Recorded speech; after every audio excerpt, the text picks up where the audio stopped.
Hello বন্ধুরা, কেমন আছেন সবাই? আমি হচ্ছে সাতপাড় থেকে গোপালগঞ্জ আসার পথে আমি গাড়ি থেকে নেমে সামনের দিকে যাই।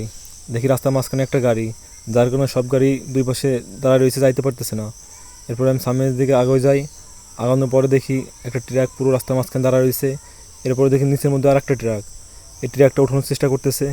এই ট্রাকটা হচ্ছে বৃষ্টির কারণে হয়তো বা নিচের মধ্যে পড়ে গেছে। এখানে হচ্ছে অনেক গর্ত, গর্তের মধ্যে ছিল, এখন ওঠানোর চেষ্টা করতেছে। এইদিকে অনেক মানুষজন এই যে এখানে দাঁড়ায় রয়েছে। পুরো রাস্তায় কেউ যাইতে পারতেছে না। এই যাচ্ছে সেই গাড়িটা ওঠানোর চেষ্টা করতেছে। এইখানে হচ্ছে এর পিছনে গর্ত দেখুন, অনেক গর্ত। এই গর্তের মধ্যে হচ্ছে গাড়িটা পড়ছে। এই জায়গাটা হচ্ছে গোপালগঞ্জের সাতপাড় যাদের বাড়ি তারা হয়তো এই জায়গাটা চেনবেন। এখন কথা হচ্ছে এই গাড়িটা এখানে পড়লো কীভাবে। আমি হচ্ছে অনেকের কাছে জিজ্ঞাসা করলাম, এক একজনে এক এক রকম কথা বলে। কেউ বলে বৃষ্টির কারণে রাস্তা স্লিপ করে নিচে চলে গেছে, আবার কেউ বলে নিচাগ্রস্ত অবস্থায় গাড়ি চালাইছে, যার কারণে এই ঘটনা ঘটছে। এখন যে গাড়ি চালাইছে সেই সত্য ঘটনাটা বলতে পারবে।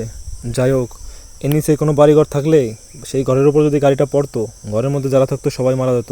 সবই উপরওয়ালার ইচ্ছা, অল্পর উপর দিয়ে চলে গেছে। যাই হোক, গাড়িটা ওঠানোর চেষ্টা চলতেছে। আমি হচ্ছে ভিডিও করি। গাড়িটা ওঠানোর চেষ্টা অনেকক্ষণ ধরে চলতেছে। এটাই ঘটে যাওয়া সত্য একটা ঘটনা। হা হা হা।